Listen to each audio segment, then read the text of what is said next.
Thank you for tuning in today, and welcome again to another episode of W.G.V, Worldwide Global Vision.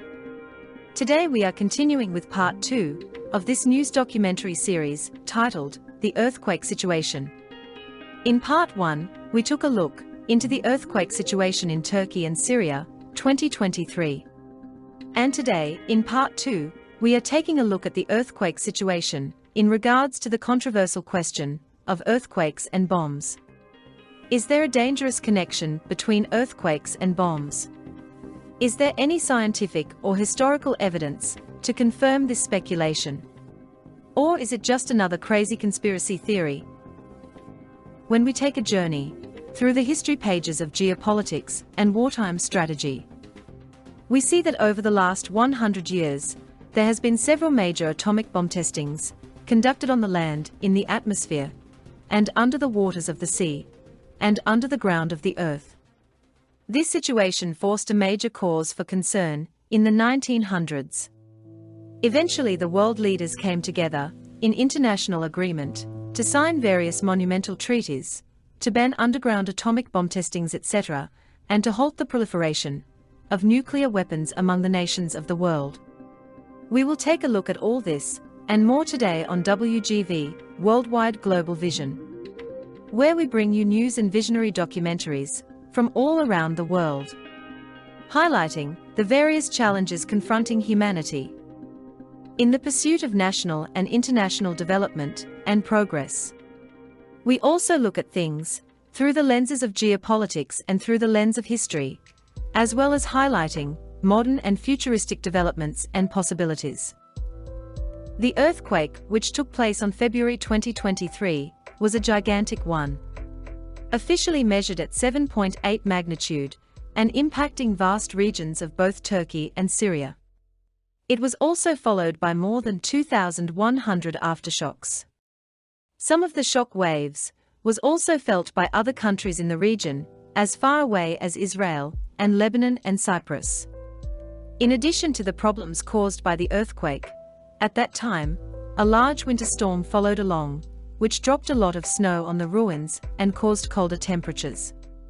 Due to those freezing cold temperatures in the area, many of the homeless survivors were then threatened with a great risk of hypothermia. The cold winter weather conditions had compounded the difficulties of the tragic situation and further hampered the humanitarian rescue efforts. Although many people are saying that this is just a natural disaster, some people are wondering if it is an act of God, or is it an act of Satan? The blame game started to spread when impatient hope started turning into impending despair. The situation also degraded further into various criminal accusations and various rumors of suspicion, depicting potentially dangerous connections between the unfortunate calamity of natural disasters and the dangerous effects of man-made disasters.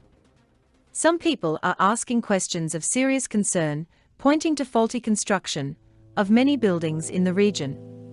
And some people are also blaming the government for handing out too many building contracts to greedy construction companies, who apparently did not really have safety at the top of their agendas. As a result, there have now been several arrests of some of the heads of various construction companies in the region.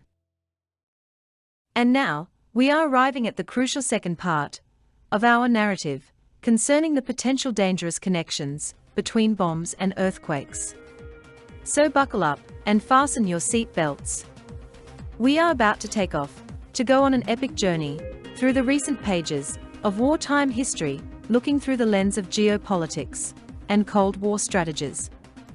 For many years after the Second World War, from the 1940s leading up to the 1990s, the world was subsequently overshadowed with the atmosphere of the Cold War. This led to more and more rumors of wars. The only silver lining ray of hope was the fact that the situation also eventually led to the important signings of various monumental international treaties of arms reduction and disarmament. When we take a look at how man-made technology, in the brutality of war, rapidly expanded over the course of the 20th century, we can see that the arms race evolved to the sinister point of inventing weapons of mass destruction, such as the regrettable invention of the infamous atomic nuclear bomb. The life-threatening situation of atomic bomb testing and the subsequent pollution of the environment led to another major concern, which is being called a conspiracy theory by some. However, it is worth looking into, with serious considerations, in terms of finding ways and means to decrease such tragedies of man-made disasters. The suspicion is that maybe some of these earthquakes are being triggered by the numerous explosive bombings, detonations, and testing of bombs around the world, and by the series of underground bombs testing, which took place for decades on the planet, from 1951 until the practice was officially banned in 1996. So, even though most people shun these concerns as merely disgruntled rumors and unproven conspiracy theories, yet still, there might be some truth to the speculations. And when it comes to earthquakes and numerous natural disasters, it cannot be ignored that there is subsequently a potentially dangerous connection between bombs and earthquakes, which could be caused by the ongoing effects of the repeated patterns of such bombs testing and explosive detonations over the years on our planet. There has also been various additional nuclear bomb testing in the world, even after the signing of the treaty to officially ban all such testing. This treaty is commonly called the CTBT, meaning the Comprehensive Nuclear Test Ban Treaty. It is an international multilateral treaty to ban nuclear weapons test explosions and any other nuclear explosions. This ban was put into effect for both civilian and military purposes in all environments. It was adopted and officially ratified by the United Nations General Assembly on September 10, 1996. However, the treaty has not been fully adhered to, and 3 countries subsequently still carried out the testing of nuclear weapons, even after the signing of the CTBT, the Comprehensive Nuclear Test Ban Treaty. India and Pakistan both carried out 2 sets of nuclear tests in 1998. And North Korea carried out 6 nuclear tests, 1 in 2006, 1 in 2009, and 1 in 2013, plus 2 more in 2016, and 1 more in 2017. These 6 North Korean atomic tests were all picked up by the International Monitoring System, which is set up by the Comprehensive Nuclear Test Ban Treaty Organization Preparatory Commission. A North Korean atomic bomb test is believed to have taken place in January 2016, evidenced by an artificial earthquake, which was measured as a magnitude 5.1 by the USA Geological Survey.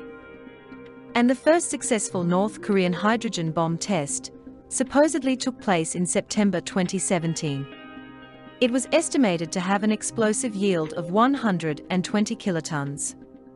In addition, over the years, there has been constant firing of gunshots and ongoing explosions of bombs in the national cities of unrest and in the worldwide battlefields of war. Therefore, nobody knows for sure how all these various worldwide bombs testing and explosive detonations has severely affected the overall health of the environment. And does anyone really know for sure what are the real long-term consequences of such explosive bomb testing? In regards to the overall effects of the damages and how they affect the vitality of the people and the planet.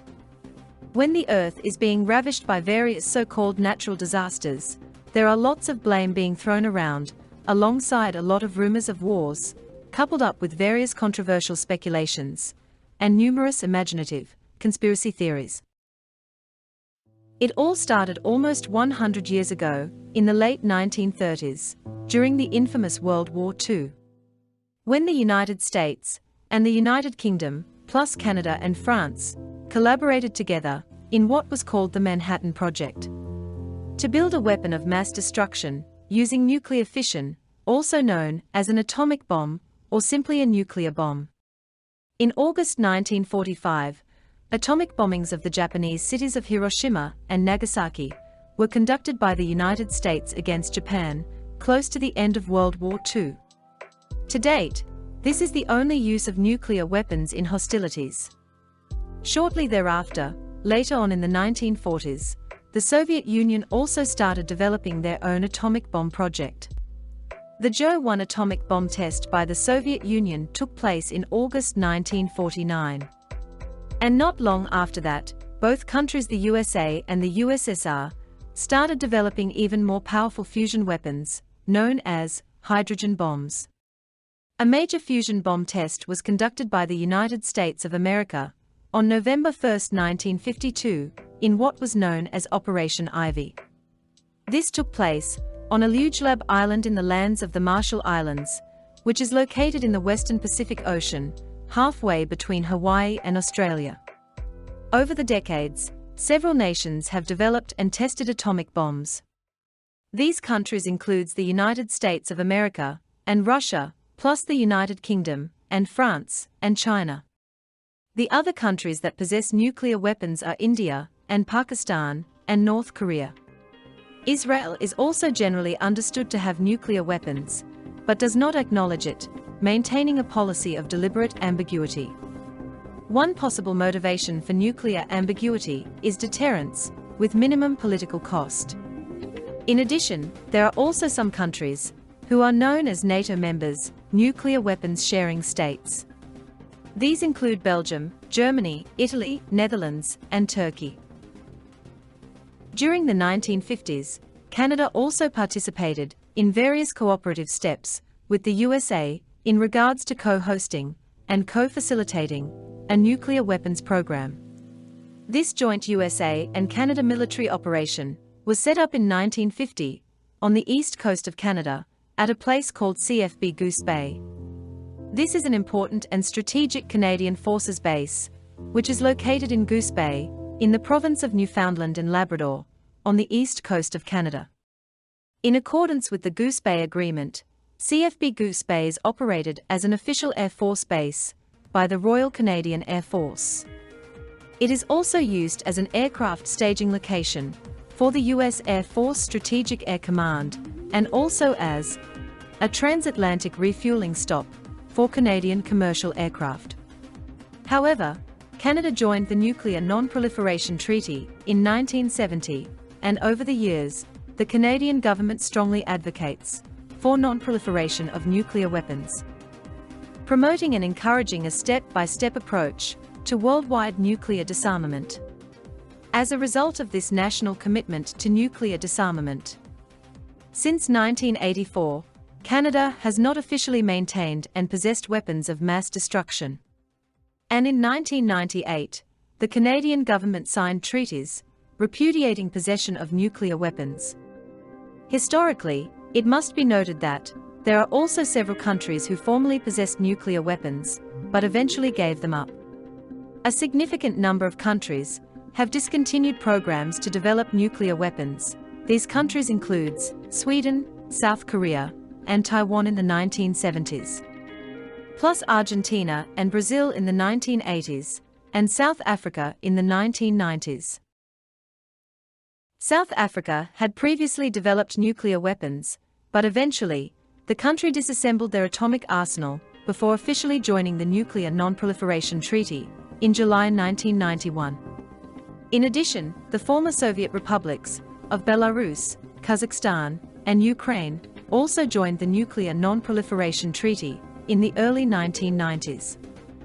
These former Soviet countries officially gave up their nuclear weapons programs and subsequently transferred their Soviet nuclear missiles and warheads to Russia for dismantlement on a strict schedule. Over the years, voices of concerns were raised about the environmental damages caused by the explosive detonations and by the testing of various atomic bombs. Clearly, such bomb testing causes long-term disruptions to the health of the population and to the worldwide atmosphere of the planet. Many people became concerned that the years of explosive bomb testing was definitely poisoning and damaging the land, air, and sea, tremendously shaking up the ground of the Earth to its core, and subsequently, potentially triggering and/or compounding various natural disasters, such as avalanches and mudslides, plus earthquakes and tsunamis. In the early days of these types of bombs testing, almost all nuclear bomb tests were either atmospheric, conducted above ground in the atmosphere, or conducted underwater, such as some of the tests done by the USA in the Marshall Islands during the years of 1946 to 1958. The superpower countries were using atomic bomb testing as a sign of both national strength and technological advancement. However, not everyone was happy about this new level of technological advancement in weapons of war and mass destruction. The situation became overtly concerning, and it raised more questions about the safety of these tests and questions about the subsequent damages caused by the release of nuclear fallout into the atmosphere. Based upon these concerns, a general decision was made by several nations to create and promulgate a ban on such atomic bomb testing.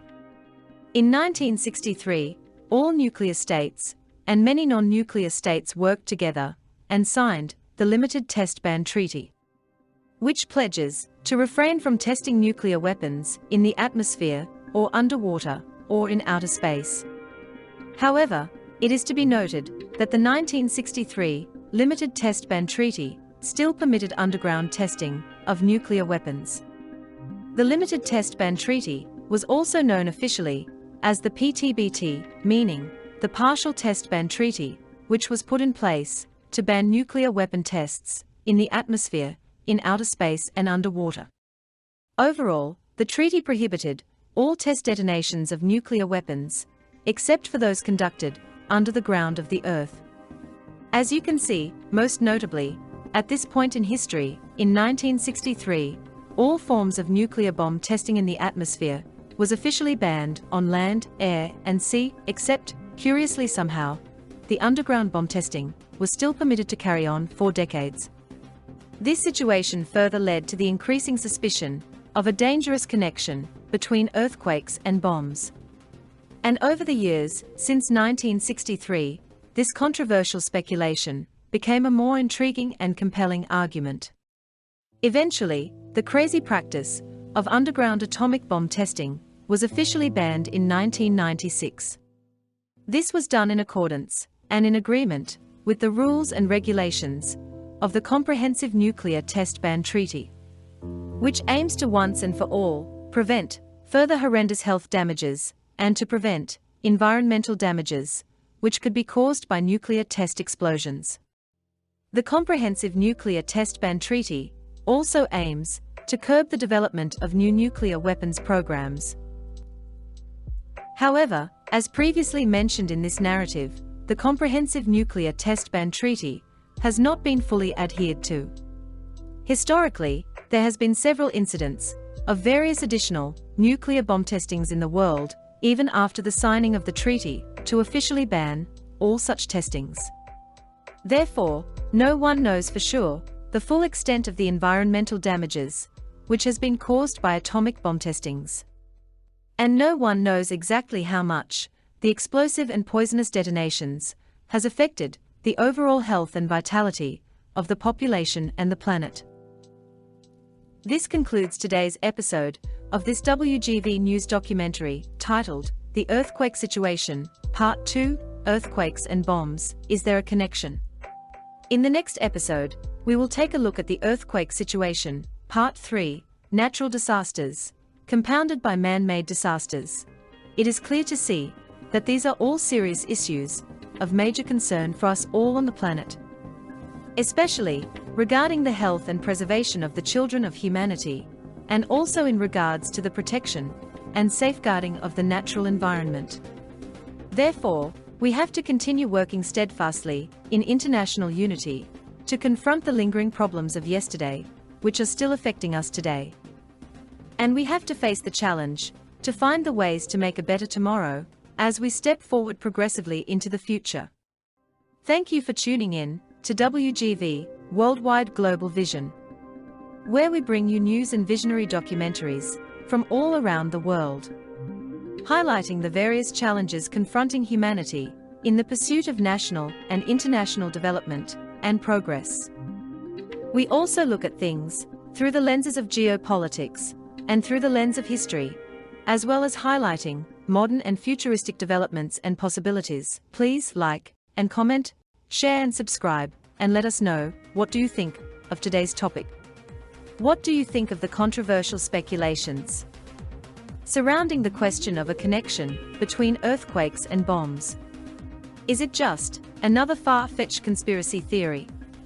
Or is it another example of the reality that sometimes the truth is indeed stranger than fiction? So go ahead and feel free to leave a comment in the comment section. Share with your community and with your circle of family and friends. And tune in again next time as we continue traveling together along the journey of the information highway. On W.G.V, Worldwide Global Vision, elevating the vision of a better world.